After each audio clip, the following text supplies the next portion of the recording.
good evening everyone. So, isulti na gina ako sa mga nahitabo sa kuan yesterday and today. Okay, dagan kayo nag-PM sa ko o dagan po kaayo nag-comment sa ko ang post no about sa ko ang nahitabo. So, what happened daw? Ngano? Amping permijes. Dagan kayo kung mga na-receive like stay safe. Ayan, amping kanunay. What happened pala Jess? Amping YOY. Noon sa ka, amping kanunay Sir Jess, amping kanunay Sir Jessie. Sending hugs and all. Okay, sasagutin ko na po ang mga question ninyo and this is what had happened.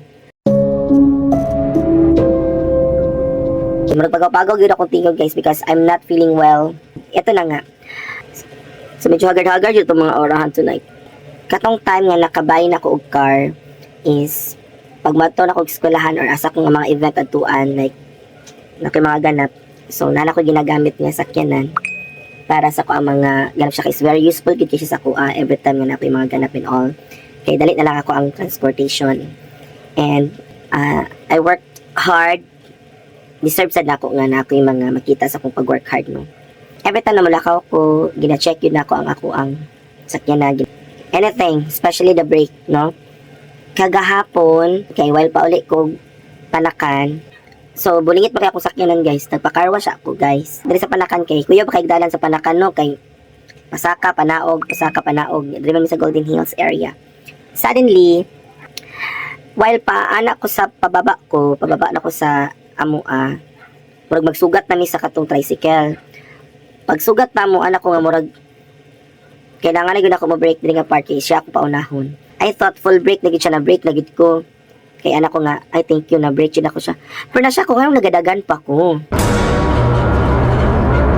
Kung pasabot, wala na daay break ang akong gisakyan, akong sakyanan, wala na daay siya break. So, while nagapababa ko, nakulbaan ko kay siya wala pa siya kanaog padulong diri sa same nako pod og agian. Ano ko hala OMG. Murag para ako na panic ha. Kula OMG, pagdali niya kay kung dili ka makanaog possible basig maigo na ko siya or duha lang padulungan, maigo na ko siya or iigo na lang ba nako ang sakyanan dito sa poste or mataga ko dito sa naik kanal nga naay nam ligyag manok kanang inihaw alechon manok. Wala pa sad ako nauna-unaan nga mag handbrake which is modyo na ginatulog sa ko asang kuya. Kinagitay mga times gid nga pag nata sila na nga mga moment do wala ka nakulban, wala ka nataranta pero marabag the only way na lang yung buhaton is kana na mo na lang yung buhaton lagi kay times di ta kay ngud nga dayon but may gani kay siya ang una nakanaog then ako kapababa na magyud ko instead na akong liko is kanang pasakto lang jud sa akong pagkaliko kay ana da bayat dala sig agi-agi no ang akong gibuhat na overwhelmed pa ko og padagan dito kay para nang jud di na ko siya maigo so nikabig pagit ko og pakuan pabongga ng anak ako dito so kung possible ato kung wala na ko to siya nakabig og dali-dali maigo dito sa poste duha jud padulungan matagak pa dito sa kanal then after that nakapotsi ko sa balay nga safe jud ko gikontrol na ako siya through handbrake tas nag-neutral ko and everything nakaingon jud ko nga he saved me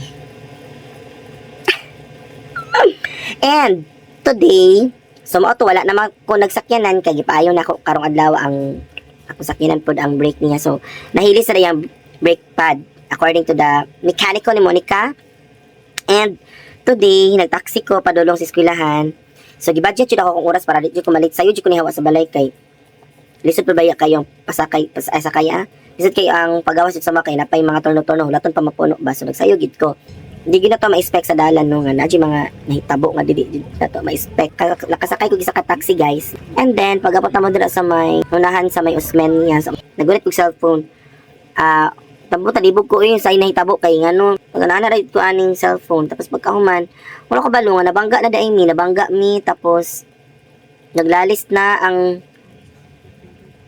duha ka driver wala na ko balo kung sa ang ilahang gipang istoryahan sa gawas basta kay emotional na jud kaayo ang duha guys nagsila sila chika-chika dito ni ako pod kay ako ginaisip na to kay late na kaayo ko so guys hindi na sa pangyayari kami gid na naka-pause karon pag traffic very late so mo na ni ron guys patay murag maliit man sa taan saan pag-ingon nga kuya mo naog na lang kuya kay late no so Timing kayo guys, karon pa jud ko wala nagsakyanan kay.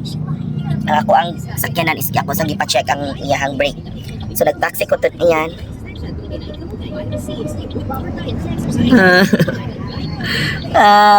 Dahil pag ibugawas ko dere no, na-corner na ko noon sa judi ay. Wala na ko kapansin sa nitabo guys, kaya nag-cellphone ko basta kanitingog rin kanitang sakyanan. Ako ang pag-isinsya nga ka.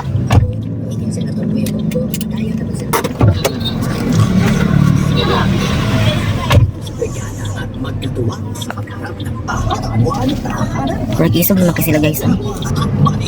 Anang niya, liit na kuya. So, pag-ingon na niya, work init pa kasi kuya. Ya, kadang liit na po. Ya, pwede mo naog na lang. Ay, kung ka-i-choose ko. Mga bata dito, nag-weld. So, feeling na ko guys, kay...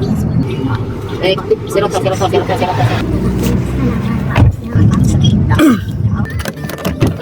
Kaya na niya.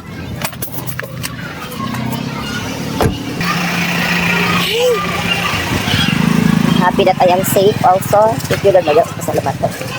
Ayan, happy. Hala, uy, ba talaga ba? Good morning. Uy, emotional akong isakyan karon. Okay. Ipaayos na ako ang break.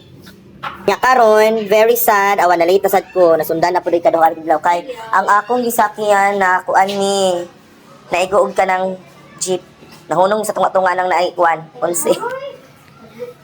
Anak, nari ko, ha? Kulba ko sa itong na, kuwan, naanaan mo siya sa jeep ba? Anak, inawayay pa sila, so ayun, naka-video pala ako hanggang ngayon, kaya nakulbaan kayo ko. So ayun na guys, importante, safe tayo today mo, dyan na pinaka-importante. Safe ko na abot sa school, bahalag, late, basta safe. Bye. Pero sad thing is, ako ang kwarta, ako ang wallet, ako ang wallet, guys, nabiling dyan sa taxi. Sabot ako eskwilahan, kay magpalit man tanak ko pagkaon sa kantin, kay gutom ko ba. Wala na akong wallet, anak ko hala na sa taxi kay fresh from the farm pa kaya ko ang imagination nga. Nagatag ko kay kuya og pamasahe, then pag wala ko patag pamasahe, wala na dayon sa akong bag. So nabiling siya dito, ayun na lang pangutan ako pilang sulod sa kwarta, but I just realized na after all the struggles and experience akong nagian no, baka ingon gid ko that God is good to me.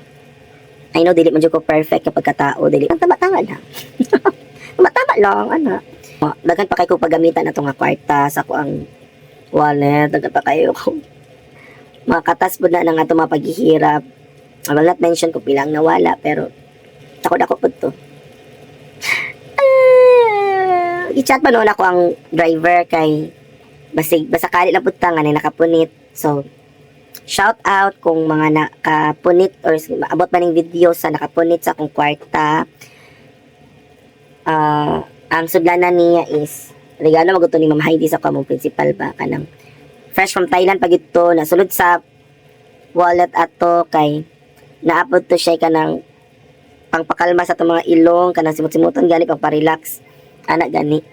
And napatoy resibo sa PTA nga nagbayad nga parent. No, shout out kay Ma'am Shipagal na dito yung resibo. God. Pero anyway, kana resibo makita naman yun na. And I know, ang money makita naman yun na siya. Pero kung mabalik, thank you. Kung di mabalik, siguro matindi ang pangangailangan. Dira naging magawas ang dishonesty o ang honesty sa isa ka tao.